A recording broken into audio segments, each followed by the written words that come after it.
Yo, what is going on, you guys? So today I'm bringing guys a brand new sports cards video. In today's video, I'm going to be talking about the few biggest mistakes that I see sports card investors making right now. I know we are in a time where the overall market has been slipping for a long time, for the past couple of years. And so making these mistakes on top of a tumbling market is going to really cause you to have a bad taste in your mouth if you lose a lot of money. So I do want to definitely make this video to help you guys out. These are some mistakes that I haven't talked about as much on my channel. So I really hope it does help you guys out. So without further ado, we are going to hop right into the first mistake. And this is mainly for people who are short-term investing. So this mistake is essentially going for margin as opposed to volume. So I see a lot of people buying a $100 card. They think they can get 140 for it. They get offered 120 and they keep pushing to get that 140. Now they may get that 140. It may take time to find that buyer though. And that is where the problem lies. If you are trying to flip your way up, if you are trying to short-term invest and grow your capital, the fastest way to do it is going for volume, not for margin. I've done both in the past. I've had times where I'm like, okay, I'm trying to make 35% on everything, and then I'm gonna sell. And I'd end up making say if I had $100 to start, by the end of the year, I'd probably be able to make 6 to 7 flips with that money. And even if I made a 35% margin on each flip, it would be good. But at the same time, if you could flip it like this, where you're flipping cards weekly or bi-weekly, and you're able to make 40 or 50 trades, or buy and sells during that year period with your money, even if you're making 15% or 10%, the numbers still just work out to where you're making a lot more money flipping more often, even if you're taking smaller margins. So I highly suggest you guys, if you guys are looking to short-term invest and looking to build your capital up, do not try to squeeze every dollar out, because time is more valuable in some sorts than squeezing an extra $10. If you can take that $120 and flip it to $150 in the next week or two, you're much better off than waiting an extra month to try to get that extra $20 out of someone. So I would definitely say in all cases, do that. It also helps with relationships, of course. If you're giving people better deals, they're going to come back to you and buy more often, and you need repeat customers, because what you will learn in the sports card hobby is that it's quite a small world. You deal with a lot of the same people, especially the people who are buying right now in an economic downturn. You're really limiting yourself if you're trying to squeeze money out of people.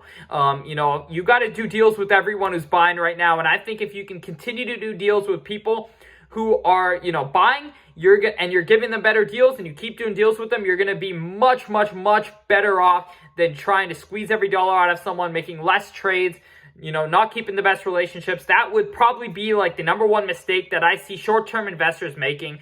Now, another big thing, of course, I made a whole video on this actually, is, not being able to really see the market's future. I know a lot of times, whether you're long-term investing or short-term investing, you're very caught up in, I'm buying this player, I think he's going to be this great. But at the same time, you have to understand what's to come. What are going to be the driving factors that are going to cause this card to go up in value? What are going to be the potential causing factors for cards to go down in value? And I think right now we're leading into the NBA playoffs as I'm recording this video. And I think there's going to be a lot of people selling off players who do not make the NBA playoffs. When you don't see your player playing for another 6 months, there's not much excitement, not much cause for a price to go up. And then you see demand really start to shallow down, and you see supply continue to go up because more people are selling. And so you see these little patterns that can make you a lot of money or lose you a lot of money. And the off season is a time where prices obviously settle down. It makes sense. There's not as many buyers in the off season, and there's more sellers because people are trying to take their money and maybe put it into football or put it into baseball during the basketball off season. Same goes right now. It's the NFL off season. People are putting money into baseball right now and basketball, and so it could be a good time to look at football. So it's always not following the herd is probably the best decision I have ever made in the sports card hobby, and it's probably made me the most amount of money. During the peak when everyone was buying LeBron James Topps Chromes, PSA 10s for $45,000, and they're like, yeah, it's going to keep going up. I was one who was getting rid of my stuff like, you know what?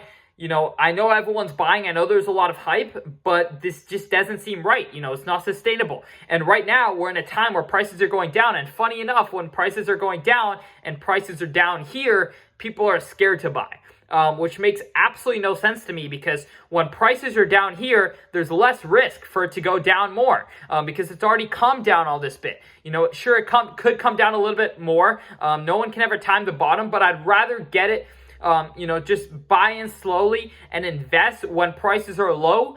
I feel more comfortable when prices are low, to be honest. When prices were up here, everyone was so comfortable, so hyped, so greedy, and there was all this way down, right? And so I see prices down here, less room for downside, more room for upside. And so I think a lot of people have to kind of adopt the mentality of just, you could hear people talking bad about your card. Maybe you bought a card and people are like, sports card market's going to tank. The economy is going to tank. This is going to happen. That's going to happen.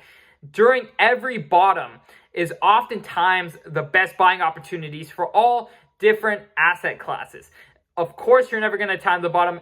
There's always going to be rumors. If we hit the bottom yesterday, there's still going to be rumors that the next 3 months are going to be hectic and bad, because people predict what they've already seen. And at some point, the chain breaks and we start to see things stop the pattern that they're going in. So I know when prices have been going down for the last 2 years, people assume it's going to keep going down because that's what people have seen. People are frustrated. People are going to tell you certain things, but you've definitely got to stay strong. If you believe in where Fanatics is going, if you believe in where the sports card market's going, if you believe in the economy finally recovering, which at some point it will, you're never going to time that bottom point, but at some point you got to, break off from that herd mentality. And I would say the herd mentality is in the past where I've lost the most amount of money and I've made the most amount of money not following the herd mentality. So I would definitely suggest, when a player's hot, when a player's doing really well, when people are going crazy, Austin Reaves, at the time I'm recording this video, March 21st, people are going crazy over him. He just dropped 35 points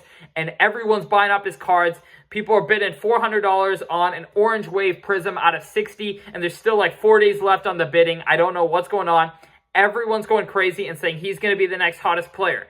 Buying right now into the hype, as everyone claims I should, or people should, is not going to lead you to profit. I can almost guarantee you that. I don't think it takes a genius to see that when a player's price is up here, a lot more room for downside, and unless a player continues to keep up that hype train, chances are prices are going to fall. So I would definitely suggest kind of forming your own beliefs, hearing out both sides. You're going to hear people saying the market's going to go down. You're going to hear people saying the market's going to go up. Hear both sides and come to your own conclusion and make decisions based on what you believe, because following what you feel is probably going to be the best way you want to go about it. Of course, you're going to learn, you're going to make mistakes, but that would be the main piece of advice I have for people who are entering the hobby, people who are already in the hobby but just struggling to figure out what direction they want to take, because at some point you do need a plan, you do need a vision on what you're going to do. Even when you're buying a card, it's as simple as knowing, okay, I will sell at this time, I'm looking for this to sell, this is what I think is going to happen, that's my theory, this is why I'm buying the card, and when that happens, sell it, right? I think discipline is really key. I know people get attached to the cards. This is an investment channel. I know sports cards is one of the best, a lot of people watching this video may be collectors and may just be like, hey, I want these cards.